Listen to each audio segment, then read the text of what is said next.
कितने बज रहे हैं अभी? 12 साढ़े 12। हाँ आज और कुछ नहीं, चकली है। हाँ, चकली है बस। जरी ये फिर भी ठीक है पहले वाली से, ये डेली की डेली फ्रेश सही रहती है पुरानी पर ये ना। थोड़ी हार्ड है। जो परसों लाई थी ना वो थोड़ी सॉफ्ट थी, उसका कलर भी लाइट था।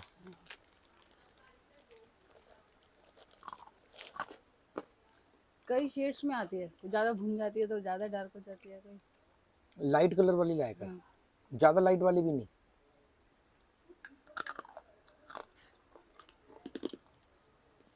लोग ना, इसके जो लोग जुड़े हुए हैं ना अपने साथ, कुछ लोग तो बड़े डीपली वीडियो देखते हैं,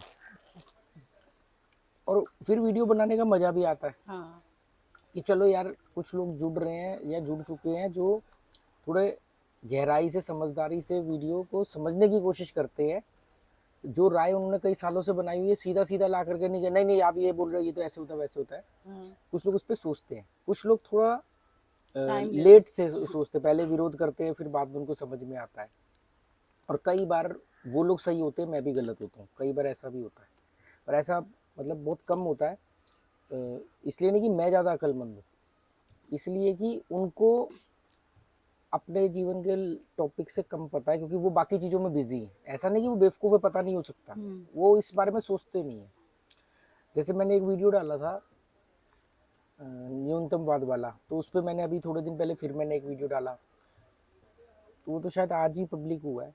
तो उस पर एक आदमी ने लिखा कि भाई आप मिनिमलिज्म की ज़िंदगी नहीं जी रहे हो, आप तो गैम्बलिंग करते हो, और सात्विक आदमी गैम्बलिंग नहीं करता है।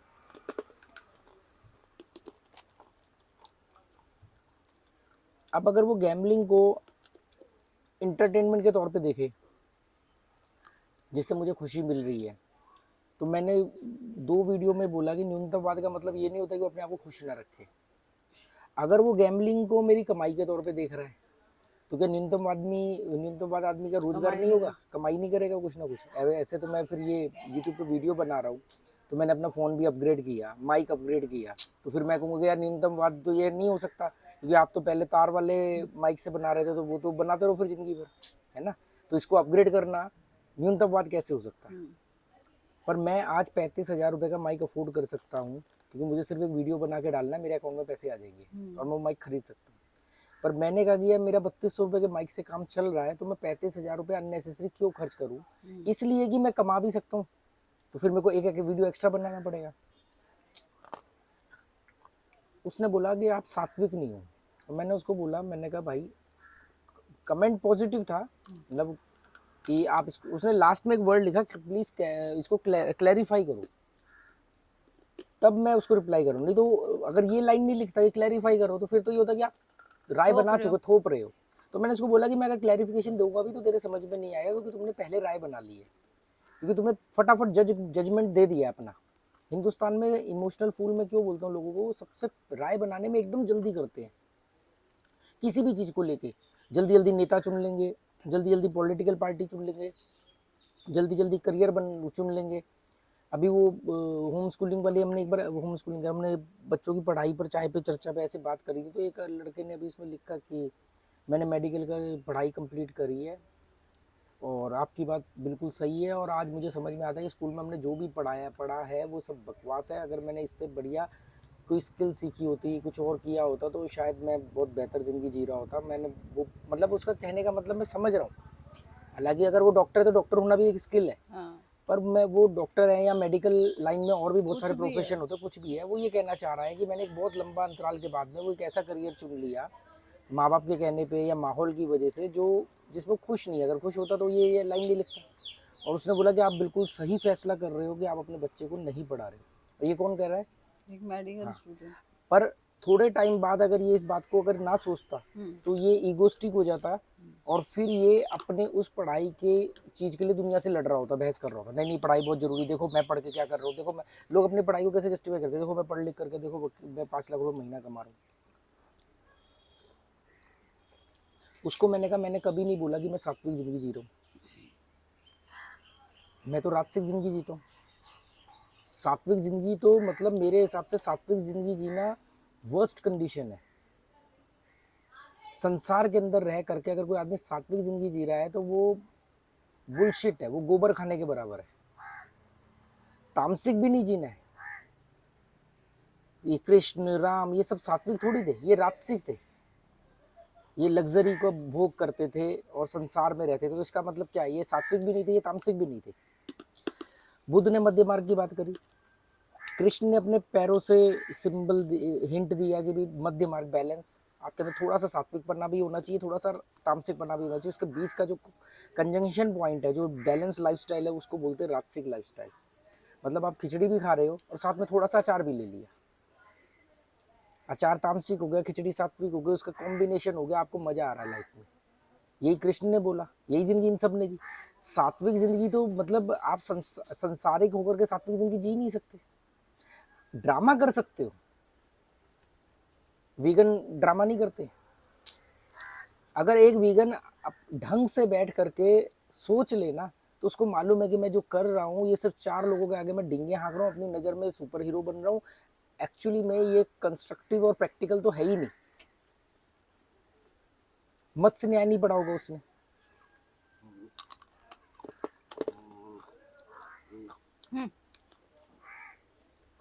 मैंने कई लोगों की नाम के से पहले ना उनकी एक उपाधि दी जाती थी, थिंकर कि थिंकर, और कुछ लोगों को डीप थिंकर बोल के उनका नाम लिखा जाता है कि ये डीप थिंकर है, मतलब इनकी डेजिग्नेशन है। इतना तो मुझे मालूम था, इतनी तो इंग्लिश आती कि भी थिंकर का मतलब सोचने वाला व्यक्ति। हाँ। मैं कहा यार ये क्या मतलब होता है, तो हर कोई सोचता है।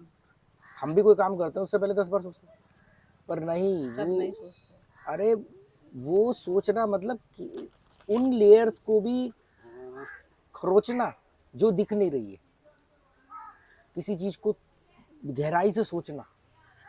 ऊपर ऊपर से सोच लेना। जैसे उसने बोला कि अरे आप तो गैम्बलिंग करते हो, गैम्बलिंग करने वाला आदमी मिनिमलिज्म जिंदगी की बात कर रहा है। मैं वहाँ पर रोज राज बढ़िया खाना खा सकता हूँ, मैं वहाँ पर बहुत ज़्यादा खेल सकता हूँ, मुझे खेलने के लिए पैसे तक कसीनो अपनी तरफ से देने को तैयार है या दूसरे कसीनो के सोर्स से आ सकता है। मैं रोज वहाँ जा सकता हूँ, मेरे घर के 20 किलोमीटर पे कसीनो है, बागा वाला तो और 10-12 किलोमीटर पे कसीनो है। बहुत, और किसको बढ़िया खाना नहीं पसंद होता है। वहाँ पर लोग मिलते हैं, तारीफ करते हैं, सेल्फी लेते हैं। पर मुझे मालूम है कि वही बैलेंस वाली, ऐसा मैं बिल्कुल नहीं कह रहा कि मेरे मिनिमलिज्म के चक्कर में मैं ये कहूँगी कि मुझे मज़ा नहीं आता, मुझे पसंद नहीं, मुझे भी बहुत मज़ा आता है। पर वो मज़े को बैलेंस ही तो करना है। ये किसने बोला कि मिनिमलिज्म वाला व्यक्ति मज़े नहीं लेगा? वो कितने लेगा वो उसको डिसाइड करता है बस। जितने मेरे संपर्क में लोग हैं, जो लोग गैम्बलिंग से जुड़े हुए लोग हैं या वहाँ मिलते हैं, वो तकरीबन रोज ही आते हैं। जो गोवा से बाहर के जो रोज नहीं आ सकते हैं, वो जब नहीं आते तो भी वो सोच गोवा में आने के लिए या गैम्बलिंग का ही सोच रहे होते हैं। और वो गैम्बलिंग को सात्विक और तामसिक उससे जोड़ के देख रहा है वो व्यक्ति।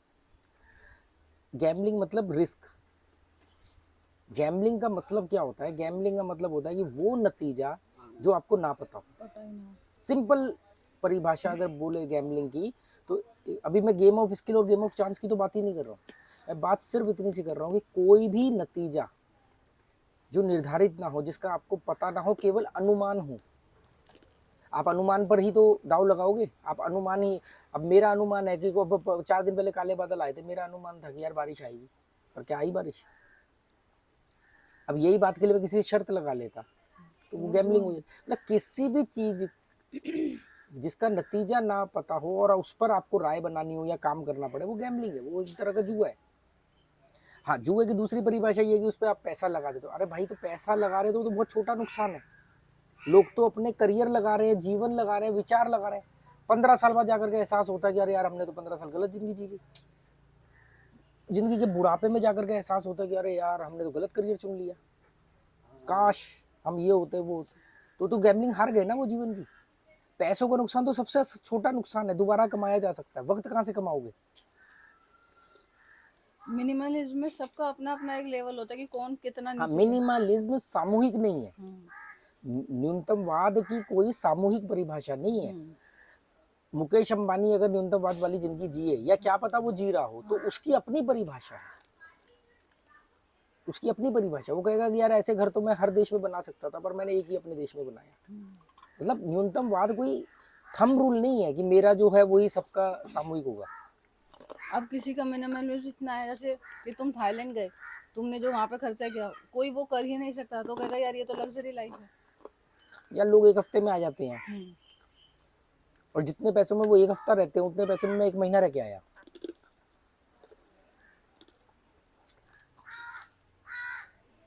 राजसिक, तामसिक, सात्विक, ये सब। तामसिक मतलब जो क्रिमिनल है, क्रिमिनल माइंड है। रात सात्विक मतलब कि वो तो फिर बिल्कुल ही चीज ही अलग हो गई ना, फिर तो आप बने ही नहीं हो संसार के लिए। सात्विक व्यक्ति का ब्रह्मा संसार में क्या काम? फिर तो आप कोई भी चीज को भोगोगे, वो आप सात्विक रहोगे ही नहीं।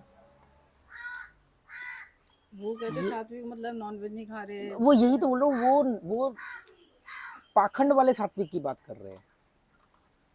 सात्विक व्यक्ति जीवन शैली नहीं है, वो सात्विक जीवन शैली की बात कर रहे हैं। सात्विक एक आइडियोलॉजी है। मांस खाने वाला व्यक्ति भी सात्विक हो सकता है। शादी करके बच्चे पैदा करने वाला व्यक्ति भी ब्रह्मचारी हो सकता है।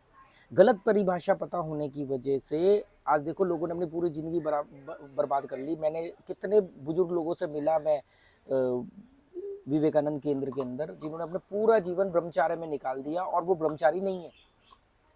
उन्होंने पूरे जीवन में कभी संभोग नहीं किया, पर वो ब्रह्मचारी नहीं है, क्योंकि वो सोच रहे हैं उसके बारे में। वो आता है ना एक का फोन।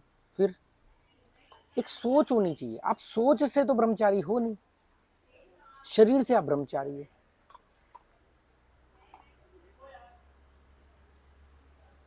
ब्रह्मचारी एक आइडियोलॉजी है, उसमें तो आपका विचार ही नहीं आता ना। और अगर आप वैचारिक तौर पे ब्रह्मचारी हो तो इस बात से कोई फर्क नहीं पड़ता कि आपने अपने वंश वृद्धि के लिए संतान उत्पत्ति करी। दो चार लोगों को तो मैं बचाने में कामयाब हो गया कि उनके बात समझ में आ गई, पर आप कितनों को बचाओगे? मैंने कहा देखो, जिन्होंने तुम्हें ब्रह्मचारी का पाठ पढ़ाया वो खुद संभोग से उत्पत्ति हुई है उनकी। जो खुद संभोग से पैदा हुआ है वो दुनिया को कह रहा है कि ब्रह्मचारी बनो, ब्रह्मचार्य का पालन करो। अगर आप संसार में आकर के आप किसी भी चीज का भोग करते हो तो आप सात्विक कैसे रह गए? पर यहाँ पर जीवन शैली से डिसाइड किया गया है, ये सात्विक वाले सफेद कपड़े पहन लेंगे, सात्विक वाले जी ये नहीं खाएंगे वो नहीं खाएंगे। मैंने देखा है मेट्रो वेट्रो में वो इस्कॉन वाले या कई लोग मालाएं जप रहे हैं, कोई राम राम लिख रहा है, कोई कुछ कर रहा है, उसको पूरा पता है उसका स्टेशन कब आने वाला है। वो माला जपने में अगर उसका फोकस है तो स्टेशन तो उसका मिस हो जाना चाहिए, फिर वो मेट्रो में चढ़ा कैसे? मतलब वो सारी चीज को ऑब्जर्व कर रहा है। बगल में कोई बैठा हुआ है उसको देख करके वो इरिटेट भी हो रहा है, वो मेट्रो में स्टेशन कौन सा आ गया, भीड़ बहुत है, मुंह और में राम राम राम हाँ राम वो चल रहा साथ में राम राम या वो माला भी जप रहा है। क्या पाखंडगिरी की इंतहा है यार। मतलब आपका फोकस दुनिया की हर चीज पे है। किसको बेवकूफ बना रहे हो, किसको धोखा दे रहे हो? दिखाने के लिए आप अच्छा काम कर रहे तो हो, वो जो अंदर मैंने दिमाग। थिंकर की बात करी ना, मेरे को बड़ा खुशी हुई कि जब मैंने थिंकर को जाना।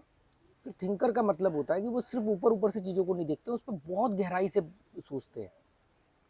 और मुझे खुशी इस बात पे हुई कि मैंने अपने आप को उस लेवल पर पाया।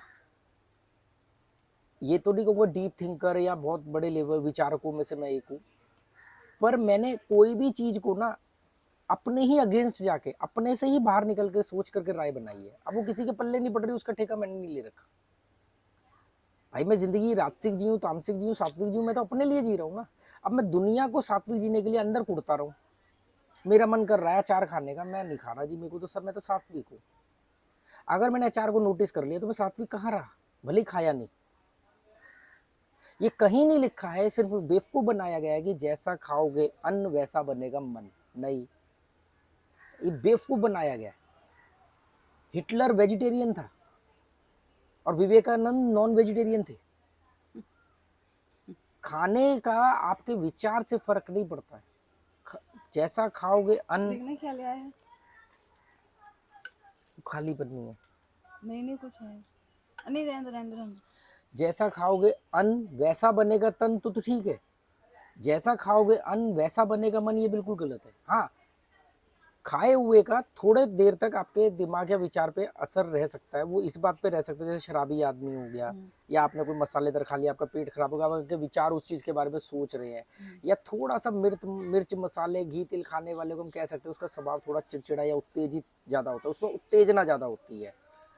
पर जैनियों के एक मुनि थे, तरुण सागर जी, है ना, उनसे ज्यादा उत्तेजित। उनके भाषण में आपको ठहराव दिखता था कि उत्तेजना दिखते थे, तो उत्तेजना के साथ भी वो बात सही करते थे। अगर मैं इस बात को सफ़ेद कपड़े पहन के और धीरे धीरे बोलूं तो मैं सात्विक हो जाऊंगा। इसी बात को मैं उत्तेजना के साथ, जोश के साथ जल्दी जल्दी बोलूं, या बोलने में दो चार गाली ऐड कर लूं। गाली ऐड करना, गाली एक अपशब्द तो हो गया, पर उस अपशब्द के ऐड होने से वो जो बात बोली गई है वो कैसे गलत साबित हो जाएगी? तरीका गलत हो सकता है। भाई मैंने बोला चोरी मत करना, और अब मैंने ये बात गाली दे करके बोली कि अब चोरी मत करना। इन दोनों में ही बात तो सही है ना कि चोरी मत करना। एक में तरीका बड़ा सुंदर लग रहा है, दूसरे में तरीका थोड़ा सा चुभने वाला लग रहा है। ओशो की इस देश में कदर क्यों नहीं हुई? क्योंकि ओशो की बातें मतलब जूता फेंक के मार दिया मुंह पे। मुझे एक बड़ी हैरानी होती है कि मेरे कुछ अच्छे सब्सक्राइबर, जिनको मुझे ब्लॉक करना पड़ गया, जो मुझे लग रहा था उनकी शब्दकोश से कि वो एक अच्छे विचारक हो सकते हैं, कभी भविष्य में मिलना हो तो इनके साथ अच्छी बातचीत हो सकती है, पर जैसे ही चाकू की नोक उनकी तरफ घूमी वो डिफेंसिंग हो गए, वो तो एकदम उत्तेजित हो गए, उनकी तो शब्द बदल गए, उनकी भाषाएं बदल गई। तुझे मालूम अभी थोड़े दिन पहले जिसने वो कमेंट लिखा था हिंदी में, मैंने उसको वीडियो भी वो खाने के टाइम पे जो जिक्र किया था, उसने उसको मैंने ब्लॉक कर दिया था क्योंकि वो बहुत अलग तरीके से अब कमेंट करने लगा। तो वो आदमी ने दूसरी आईडी से कमेंट किया, मैंने पहचान लिया क्योंकि एक तो हिंदी में बहुत कम लोग कमेंट करते हैं, और फिर उसको इतना बुरा क्यों लगा। तो मालूम उसने कमेंट में कल क्या लिखा? उसने लिखा कि ये इसके चैनल पर जितने व्यूज़ आते हैं वो तो इतने कम है कि उससे तो घर चल ही नहीं सकता।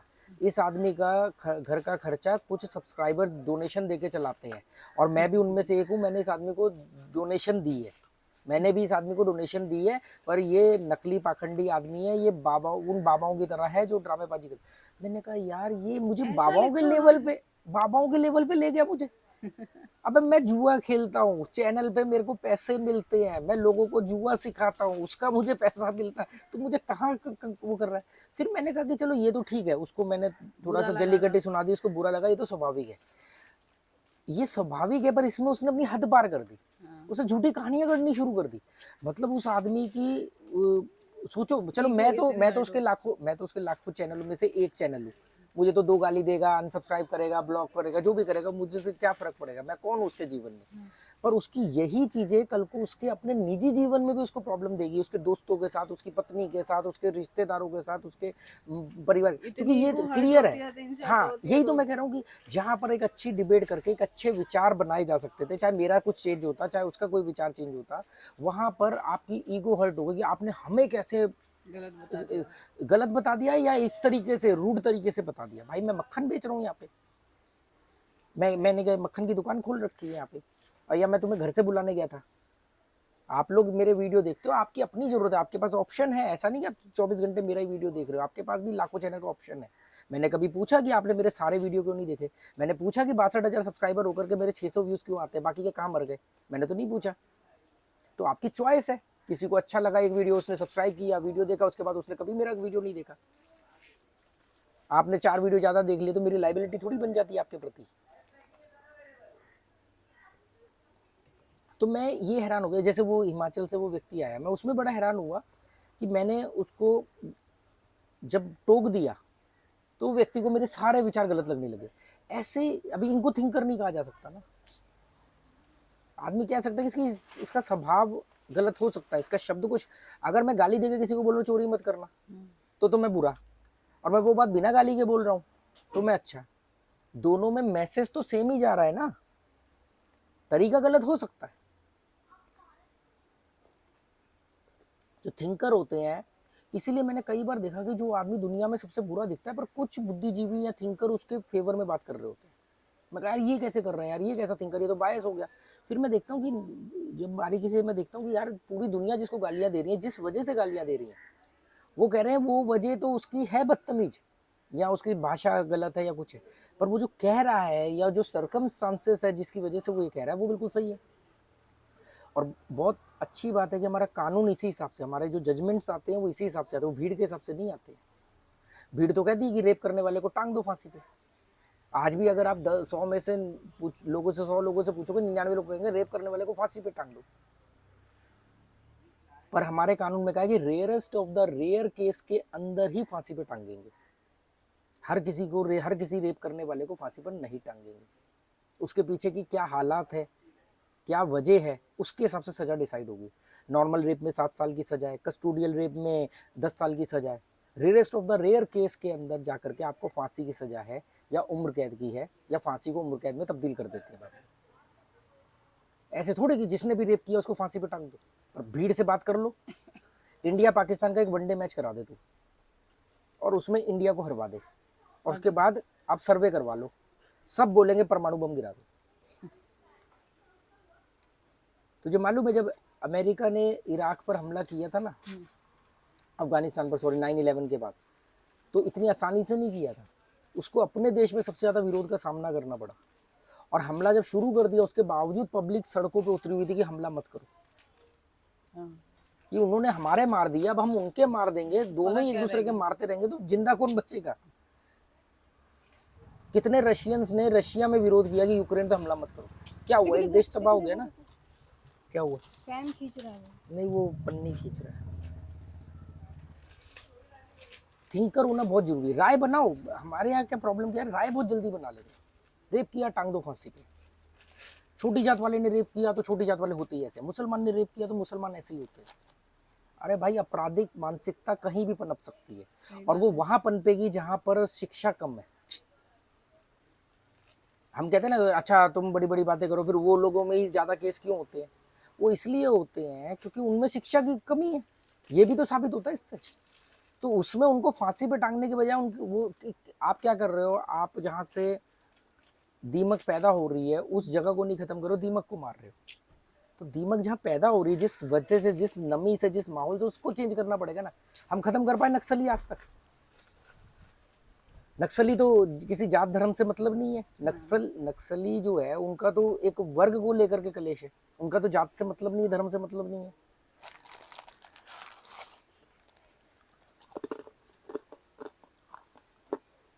नक्सलियों के आंदोलन में सबसे मेन लीडर जो था चारू मजूमदार, वो खुद जमींदार का बेटा था।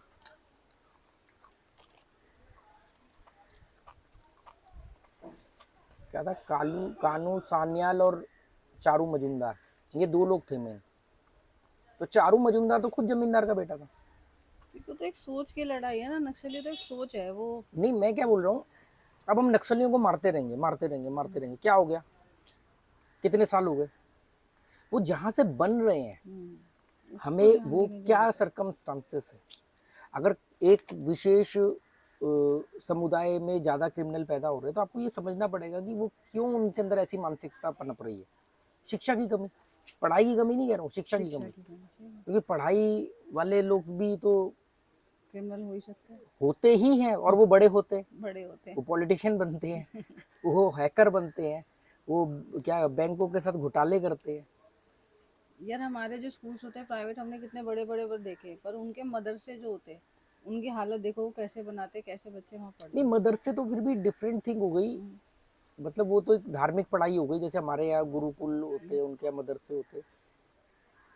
पहले ना मैं कई सालों तक ये सोचता था कि स्कूल के अंदर धर्म या धर्म की किताबें या धार्मिक माइथोलॉजी वगैरह पढ़ानी ही नहीं चाहिए।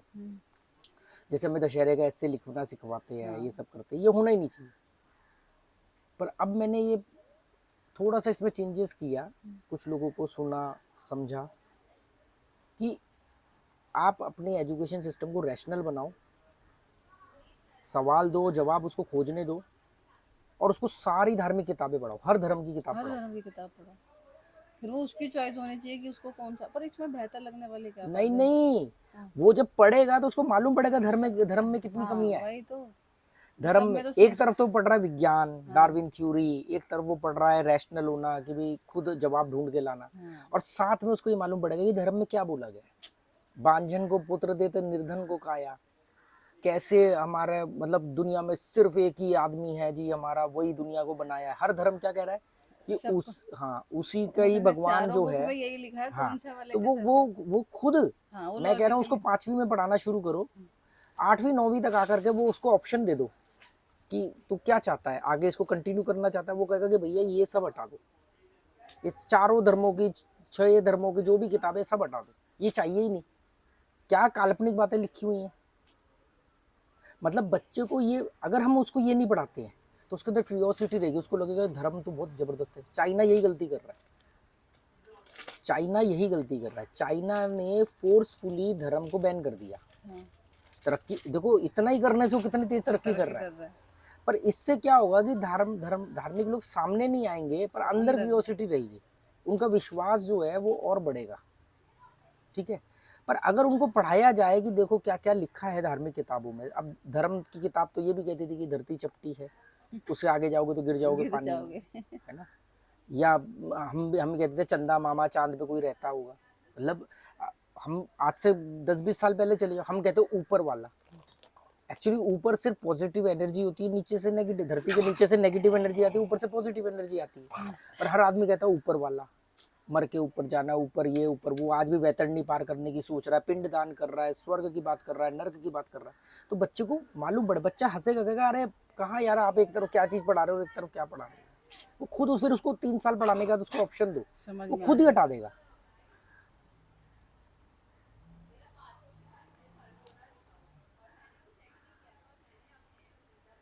भगवान को मानो, पर कम से कम तर्क तो चाहिए ना। ये क्या कहते हैं हम स्कूल में, क्या बोलते हैं, मतलब पढ़ाई शिक्षा का मतलब होता है सवाल करना, पर स्कूल में बोलते हैं सवाल मत करो, जो किताब में लिखा है वही बस समझो। उतना सेम चीज धर्म भी बोलता है, सवाल मत करो। बस मान लो जो लिखा है। हाँ, हम जो कह, और ये कौन कह रहा है, ये कोई अदृश्य दिव्य शक्ति नहीं कह रही है, ये भी हमारे तरह कहने वाला एक आदमी कह रहा है, जो पैदा भी हुआ और जो मरा भी। आप किसी को भी ले लो, कोई सबके पैदा हुए और मरे जिन्होंने बातें कही। जो आज भी जो गुरु संत महात्मा बड़े बड़े लोगों को मोक्ष और वैतरणी पार करा रहे हैं या जन्नत की सैर करवा रहे हैं, तो वो भी तो पैदा हुए, और मरेंगे संभोग से पैदा हुए, संभोग भी किया या नहीं भी किया, और मरे भी, और मरेंगे भी जो जिंदा है। ऐसा नहीं कि कोई एक वाइट रोशनी आ रही है हमारे सामने और वो कह रही है और वो चली गई। जैसे वो हमारे वो रामायण महाभारत में भविष्यवाणियां होती थी, आकाश से आवाज आती थी। अब बच्चे को बोले, बच्चा कहेगा यार कैसे साउंड आ सकता है। साउंड क्रिएट करने के लिए दो चीजों का टकराना जरूरी होता है। हम जब गले से आवाज निकालते हैं तो हमारे गले में एक तरह का फोर्स लगता है, घर्षण होता है, तब हम एक आवाज निकाल पाते हैं। हम जितना ज्यादा घर्षण पैदा करते हैं अपने गले में, उतना तेज आवाज आती है ना। वो अब उससे पूछो कि यार आकाश से भविष्यवाणी हुई, आवाज आई थी, यार आवाज तो आई थी, पर आवाज निकली कैसे। भाई दो बादल टकराते हैं तभी तो बिजली कड़कती है। तो सवाल करेगा, वो शब्द कैसे बने, वो सवाल करेगा शब्द कैसे बने, आसमान से फूल कैसे गिरे। 600 से ज्यादा भाषाएं हैं, तो वो यही पर्टिकुलर भाषा क्यों चुनी गई। हाँ, जो इस भाषा के नहीं है वो उन्होंने कैसे समझी भविष्यवाणी। या भविष्यवाणी भी डिसाइडेड थी कि भी इतने ही लोगों को सुनाई दे। अगर उस समय मान लो हिंदी में भविष्यवाणी हुई और कोई उस समय तमिलनाडु तो रहा होगा ना, तमिलनाडु का कोई बंदा वहां पे पर्यटक बन के आया हुआ है और उसको हिंदी नहीं आती, तो मतलब भविष्यवाणी उसके लिए बेकार थी, या उसको बाकी के लोगों ने ट्रांसलेट करी।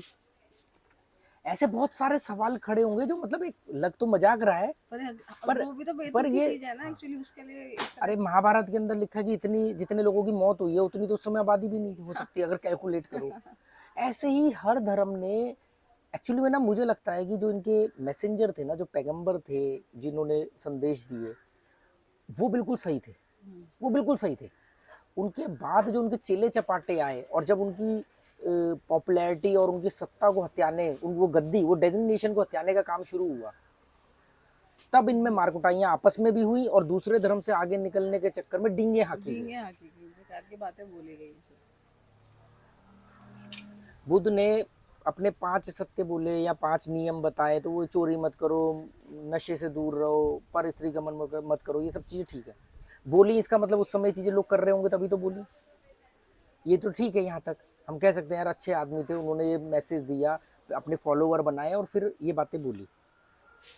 अब आप कह रहे हो जी वो पैदा हुए, वो 7 कदम पैदा होते ही चले, वो जब पैदा हुए तो उनके यहाँ पे रोशनी थी। ये सब बातें बिना मतलब की जोड़ दी गई। ये जो चीजें ना चेले चपाटों ने बाद में करी ना, कंपटीशन के नाम पे। जब बौद्ध धर्म तेजी से फैल रहा था तो इन्होंने बौद्ध धर्म को अवतार बना दिया, बुद्ध को, और नेगेटिव वे में अवतार बना दिया।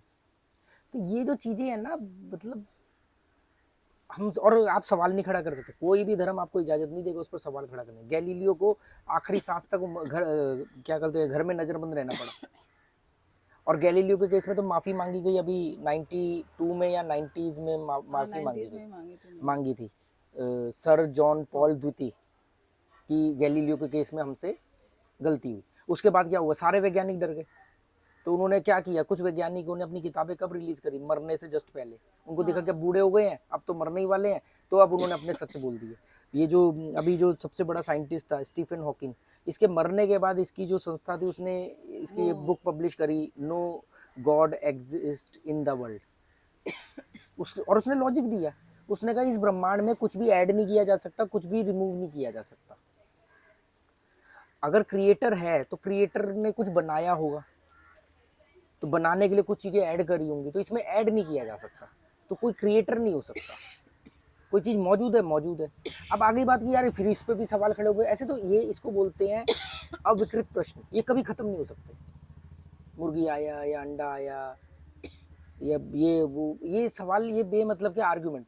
पर इसमें मुझे बुद्ध की एक बात बड़ी मजेदार लगती है, और चारवाक की, बुद्ध और चारवाक की, कि जो चीज आपको सारे सवालों के जवाब इस जीवन में नहीं मिलेंगे। तू खास ले भाई खुल के। पानी मंगा दो, पहल पानी दे मम्मी को।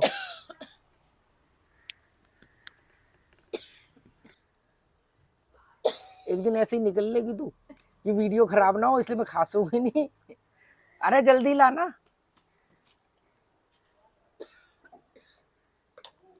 चकली फंस गई या मुझे गालियां दे रही थी।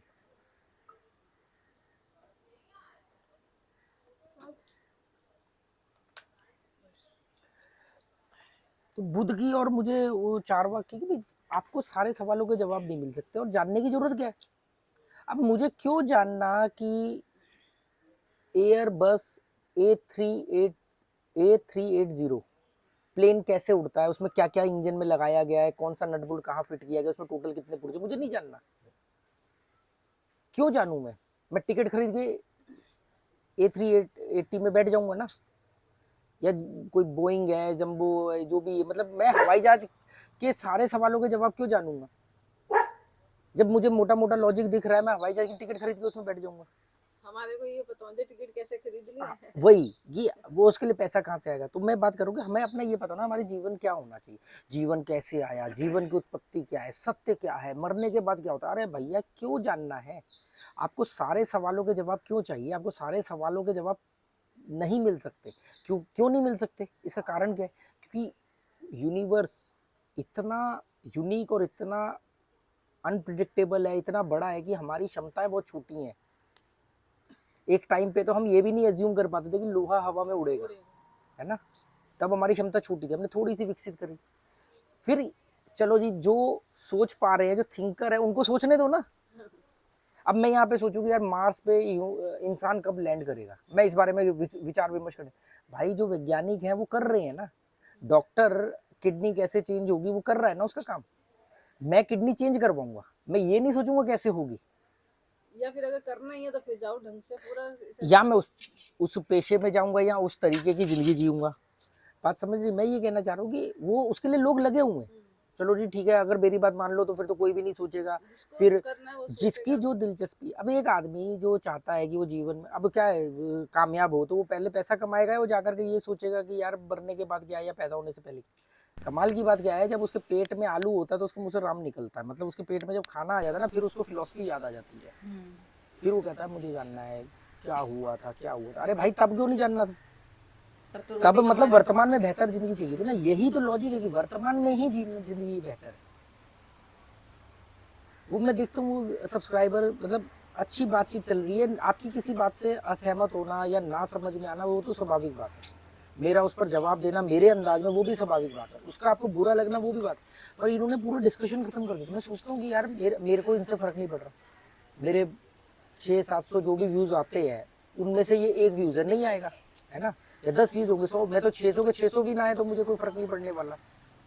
तो और ये लोग अपने जीवन में क्या करेंगे फिर, ये तो ऐसे तो फिर इनके जैसे भी कोई बातचीत करता रहेगा, जैसे इनकी तरफ बात आएगी तो ये तो फिर 1 मिनट में उससे रिश्ता खत्म कर देंगे या उससे लड़ पड़ेंगे।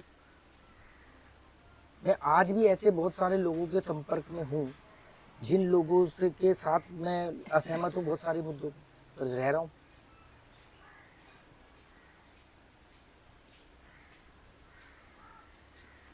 है ना। मेरा चैनल देखना नहीं देखना इस पे भी सोच होनी चाहिए ना। अभी मुझे किसी ने लिखा कि भी हम तो आपको फॉलो करते हैं, मैं कहा डोंट फॉलो मी। आप अपने आप को बेहतर बनाओ और अपने आप को फॉलो करो। मेरे को फॉलो करोगे, कल को मेरी नीयत में बेईमानी आ गई, मैं घुमा दूंगा, तुम्हारी टोपी पहना दूंगा। है ना। वो उनको पता नहीं, वो मेरे को क्या संत साधु महात्मा समझ रहे हैं कि अरे सात्विक नहीं होता। मैंने कब बोला? मेरे को सात्विक का बोझ नहीं चाहिए, मेरे को जिंदा लाश बन के नहीं जीना। भाड़ में जाए सात्विक। मैंने कभी बोला क्या सात्विक? मैं अपने आप में जानबूझकर किसी को तकलीफ नहीं पहुंचा रहा हूँ, ये मेरा सात्विकपन है।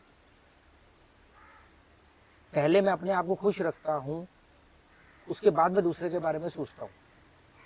मैं दूसरे को खुश रखने के लिए अपनी जिंदगी बर्बाद नहीं करने वाला। मेरी जिंदगी का ठेका मैंने ले रखा है।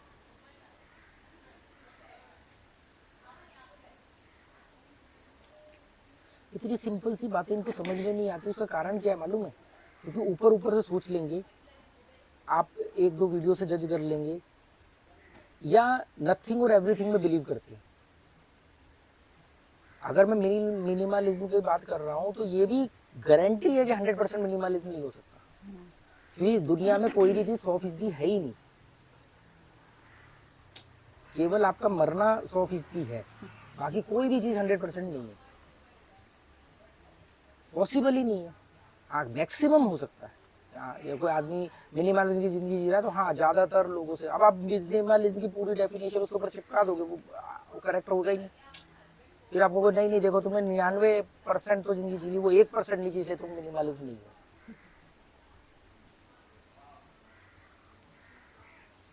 अगर आप जिनको संत महात्मा गुरु या भगवान मानते हो, अगर ये नियम उनके ऊपर भी लगा दो तो वो भगवान की सीढ़ी से हटा दोगे। फिर कोई भी भगवान हो, किसी भी धर्म का भगवान हो, उनके बारे में मुझे इतनी तो बातें पता है कि अगर आपने वो नियम की भी भगवान होने की जो डेफिनेशन है, या जो आपने हमें बताई है, हमें बोली गई है, किताबों में लिखी गई है, वो डेफिनेशन उसी भगवान के माथे पे चिपका दो।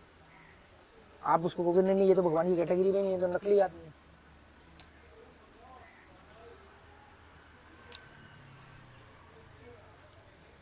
पर एक वर्ड है ना, अकल के अंधे।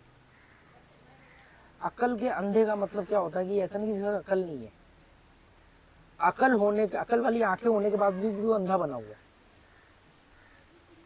मतलब अकल के अंधे का मतलब ये नहीं कि उसके पास अकल नहीं है, उसके पास अकल है पर वो अंधा बना हुआ है। अकल का इस्तेमाल नहीं कर रहे ढंग से, आता ही नहीं। मतलब आपने कार खरीद ली है, आपको चलानी नहीं आती। कोई आदमी आपको सिखाने जाएगा तो आप उसको बोलोगे नहीं नहीं हमें पता है। इसको बोलते अकल का अंधा। पता हो सकती है तो फिर आपको किसी को सिखाने की जरूरत ही नहीं पड़ती। ये सारे धर्म वाले कहते हैं हमारी किताब सबसे बढ़िया है। अगर बढ़िया होती तो अपने आप पूरी दुनिया अपना लेती। हवाई जहाज अपनाया ना पूरी दुनिया ने, इंटरनेट अपनाया ना पूरी दुनिया ने, बल्ब अपनाया ना पूरी दुनिया ने, कार अपनाई ना। ये तो नहीं बोला कि यार वो फोर्ड ने इंजन बनाया तो हम तो नहीं लेंगे, या ये राइट ब्रदर्स ने प्लेन बनाया है तो अमेरिका के थे तो हम तो नहीं इसका प्लेन उड़ाएंगे। अमेरिका से लड़ेंगे, वही प्लेन खरीदेंगे, उसी प्लेन से उसको उड़ाएंगे। तो इसका कहने का मतलब ये है कि जो भी दुनिया में बेहतर चीज हुई है वो दुनिया ने जाति धर्म देश भूल के सबने अपना ली। पर आप कह रहे हो कि यार हमारी किताब सबसे बेहतर है पूरी दुनिया, वो फिर पूरी दुनिया ने क्यों नहीं अपनाई? क्योंकि वो कुछ लोगों के लिए बेहतर है, सबके लिए बेहतर नहीं है। पर रोशनी, बल्ब, जो एडिसन ने बल्ब की खोज करी वो पूरी दुनिया के लिए बेहतर थी, तो पूरी दुनिया ने अपना ली, है ना भाई। एडिसन ने बल्ब की खोज करी, पूरी दुनिया ने अपना ली। राइट ब्रदर्स ने प्लेन की खोज करी, प्लेन की खोज मतलब प्लेन को असेंबल किया, बनाया, वो पूरी दुनिया ने अपना लिया। फोर्ड ने गाड़ी का इंजन बनाया, वो सबने अपना लिया। तो जो भी दुनिया में बेहतर चीज बनी वहां पर तो कोई बाउंड्रीज नहीं काम आई। और एक किताब दुनिया की सबसे बेहतर है, उसको नहीं दुनिया अपना रही, उसको कुछ लोग ही अपना रहे। ऐसा क्यों? या उसको जबरदस्ती ढोल बजा बजा के बेचना पड़ रहा है, ले लो भाई बहुत अच्छी बात लिखी, तुम्हारा भला हो जाएगा, तुम्हारा जीवन बन जाएगा। अरे भाई ये बात बल्ब के लिए तो नहीं बोलेगी। बल्ब, एलिमेंट वाले बल्ब इतने बिजली कंज्यूम करते थे, हीट जनरेट करते थे। जैसे ही CFL आई, हीट ट्रांसफर हो गई CFL पे। CFL के बाद में LED आई तो हीट ट्रांसफर हो गई LED पे। LED को बेचने के लिए आपको जा जाके घरों में नहीं बोलना पड़ा।